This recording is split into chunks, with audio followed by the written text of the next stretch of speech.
Maurício, nós temos hoje um conflito muito grande de papéis no contexto que a gente tem vivido, né?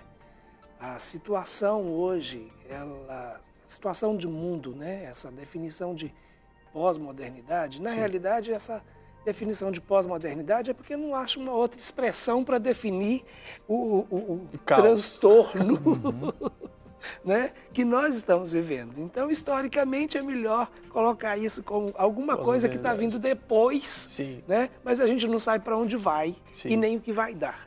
Né? Então, essa questão da identidade, ela tem mexido muito com toda a estrutura social. Quando você coloca essa questão dos justiceiros, nós estamos, a gente percebe uma ênfase muito grande na pessoa tomar a justiça com as suas próprias mãos. Isso reflete algumas coisas muito interessantes que, num contexto, a gente precisa avaliar com mais calma. Primeiro, a descredibilidade das instituições. Então, se eu não acredito no poder judiciário, né, para que aquela pessoa vá realmente pagar por aquilo que ela fez, então eu me posiciono no lugar desse poder, né, e faço a minha justiça. Num contexto mais amplo, nós estamos dizendo assim, né, olha Deus, já que o Senhor não deu conta, dou conta eu. Entendeu? Então, essa estrutura que a gente vive na nossa sociedade hoje precisa realmente passar por essas reavaliações de papéis, de funções, redefinições das instituições. Inclusive, quando eu falo instituição, a igreja ela tem durante muito tempo se omitido do seu verdadeiro papel. E aí a gente não entra numa falsa definição do que Deus é, porque a gente está colocando, quando a gente trata como justiça com as nossas próprias mãos, a gente está colocando Deus como um Deus limitado, como um pai limitado. Exatamente. E na verdade ele é um pai ilimitado. Aí é a diferença de um Deus pai para um pai terrestre, né? O nosso pai terrestre ele é limitadíssimo. Agora, um Deus pai ele é ilimitado. E não seria uma falsa definição então? Pode ser uma falsa definição, sim, porque quando nós olhamos aí, tendo essa perspectiva do nosso Deus, que é esse Deus presente, é Deus Emanuel, não é? É óbvio que isso que o pastor Rogério está falando, a questão da presença da igreja, no sentido, a presença marcante, de amparo, de estar podendo verdadeiramente, eu sei que muitas igrejas estão buscando isso, viver a essência do Evangelho, né? E serem exatamente, ou seja, um reflexo do bom perfume de Cristo aqui na sociedade. Agora, a igreja é constituída de quê? De pessoas, né, que vieram do mundo, não é? Ou seja, estão passando por um processo de restauração, ou seja, suas mentes estão sendo transformadas, mas isso é um processo. Ou seja, a igreja ela pode ser influenciada pela sociedade? Sim, claro que, com certeza. Vai e é. A gente olhando para a história da igreja, quantas vezes a igreja foi influenciada por causa disso? Quer seja de direita, quer seja de esquerda, quer seja de centro, né? A igreja sempre foi influenciada. Ela tem que estar antenada às questões da sociedade, porque senão a igreja ela existe para cultuar um Deus que é um Deus antenado com as coisas da sociedade. A gente tem um vídeo preparado que foi passado ontem. Nós passamos ontem. Que vai nos ajudar muito a formar aqui as questões para a gente falar sobre a paternidade. Pode chamar? Claro. Por favor, vamos rodar o vídeo.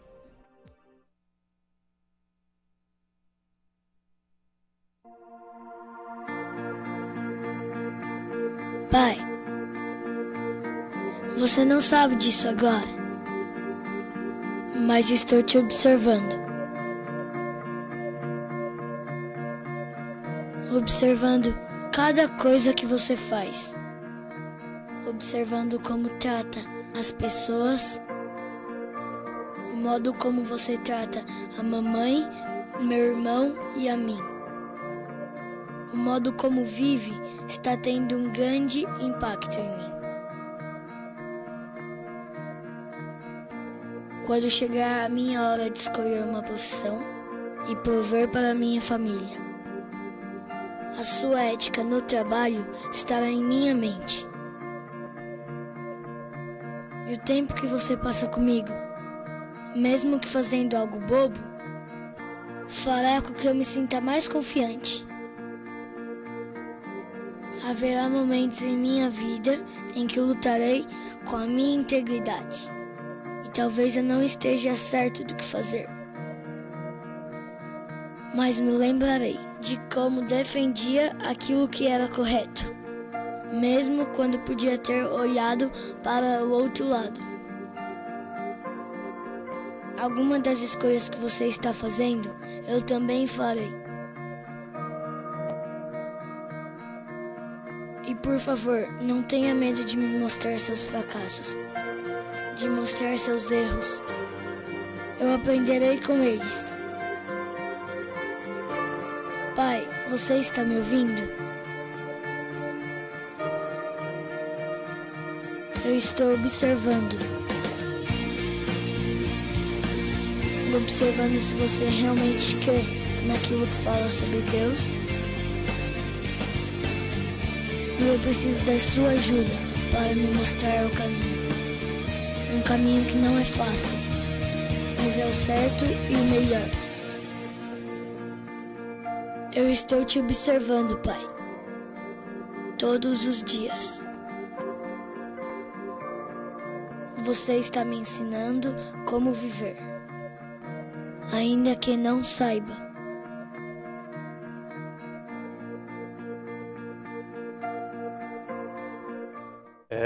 Tem gente chorando naquele estúdio, a rodo, muito bom. A gente fica tocado, né? Porque é a grande verdade e agora isso traduzido a Deus não se compara, né? Se a gente fosse, se um pai terrestre consegue influenciar tanto a nossa vida com conceitos tão maravilhosos, a gente olha para esse Deus ilimitado que ele é amor de verdade e a gente tem aí o nosso coração constrangido por causa disso tudo.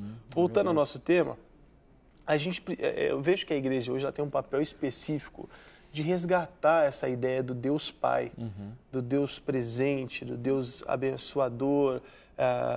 Tudo é muito, é o que o pastor Rogerinho disse, tudo é muito na consignação, muito na barganha, muito no se você fizer, então eu vou ser Deus, se você isso. E Deus nunca colocou a imposição de Ele ser Deus se você faz alguma coisa. De alguns princípios, sim. Se você me obedecer, você vai comer o melhor da terra. Mas eu não vou deixar de ser seu Deus, vou deixar de ser amoroso porque você desobedeceu. Muito pelo contrário. Eu estou te esperando para você chegar de braços abertos para te abraçar. Então, qual que é o desafio maior hoje da gente olhar para uma igreja que está tentando se organizar nos seus papéis e colocar essa presença novamente de um Deus amoroso, de um Deus que está interessado em salvar, em tirar você dessa situação? Olha, à medida que o vídeo foi passando, eu fui trazendo à minha memória algumas coisas e uma figura muito interessante no contexto bíblico, no contexto cristão, e que a gente fala muito pouco a respeito dessa pessoa, que é a pessoa de José. José, o marido de Maria. José, ele foi uma figura extremamente importante na estrutura do cristianismo e no próprio estabelecimento da igreja. Por quê? Porque José foi um homem que Deus escolheu, né, para que imprimisse no homem Jesus a visão do que seria a referência de paternidade, para que Jesus, através dessa referência, pudesse ver Deus como Pai. Então, assim, há algum tempo atrás eu tive ministrando para homens em uma igreja aqui na região de Belo Horizonte, lá no Barreiro, e eu coloquei exatamente essa questão, sabe? Deus escolheu Maria, mas um dos motivos pelos quais Deus escolheu Maria é porque ela estava desposada de um homem chamado José, que tinha que ser o homem com todas as habilidades para imprimir no homem Jesus a visão do Deus como Pai. E eu acho que é essa essência que a igreja precisa restaurar. A nossa história religiosa, ela remete muito a uma visão maternal, né? Pela própria influência da Igreja Romana. Sim. Né? Então, nós temos uma influência onde a pessoa da mãe é ressaltada, mas nós omitimos a visão, né? Até por uma herança histórica, né? Sim. Nós omitimos essa figura paterna e a igreja, ela passa a ser considerada uma igreja mãe. E nós ouvimos, inclusive, uma figura muito ilustre no campo religioso há bem pouco tempo, definir a igreja como mãe. Na realidade, essa expressão de definir a igreja como mãe é omitir a figura paterna de Deus, né? Que é uma das maiores artimanhas de Satanás. Sim. Né? E qual o impacto, pastor Rogério, que poderia causar, o que já tem causado e que pode chegar até se agravar na sociedade, uma sociedade ausenta dessa identidade do pai? Seria também, ajudando até na resposta, porque a gente não consegue ficar quieto, mas seria também essa ausência do próprio conceito Deus em terra? Sim. Porque quando você afasta o conceito pai, você indiretamente está omitindo a grande virtude de Deus, que é ser pai. Isso é uma questão que nós vamos abordar aqui no tema. Eu estava aqui enquanto nós estávamos conversando e ouvindo... Você está preparando o ano todo já, não, né? eu já veio aqui assim, olha, já que nós estamos falando sobre paternidade, falamos nessa semana paternidade, por que nós não falarmos sobre orfandade na semana que vem? Né? E nós dissecarmos sobre essa questão da orfandade, não apenas a orfandade no aspecto ausência familiar de pai, mas principalmente a que nós estamos abordando aqui, a orfandade espiritual, né? E as consequências que ela traz. Então, isso é uma das coisas que nós vamos abordar, falando sobre a herança do Brasil, desde o início sempre foi marcado por essa questão da ausência da figura paterna, desculpa. Né? Ou seja, a não associação de Deus a pai. De onde veio isso, né? Então, eu vejo que uma das coisas, em função da igreja, não ter esse entendimento, a igreja que eu falo, a igreja do Senhor Jesus, não ter esse entendimento profundo da paternidade de Deus, consequentemente, hoje nós temos um universo muito grande de órfãos, né? E órfãos em que sentido? Que eles não conseguem se sentir filhos. Se não conseguem se sentir filhos, eles estão o quê? Somente servos. E nós temos uma diferença, né, a respeito disso. Nós temos uma diferença muito grande. Nós somos servos. Ok, servimos o Senhor. Mas acima de servo, nós somos filhos. E muitas vezes a igreja só tem a perspectiva de ser servo.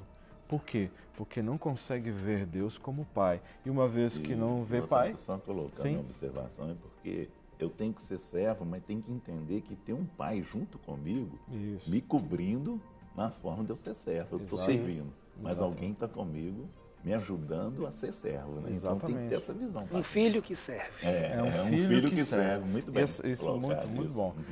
Antes de ser servo, eu sou um filho. Né? E aí, eu queria citar algumas coisinhas interessantes que está escrito aqui a respeito disso, que o servo ele é aceito e valorizado baseado naquilo que ele faz. Agora, o filho é baseado naquilo que ele é. O que eu sou? Eu sou filho. Filho, co-herdeiro, não é? Ou seja, tem um pai que conhece todas as coisas, não é? Então, essa é uma das questões.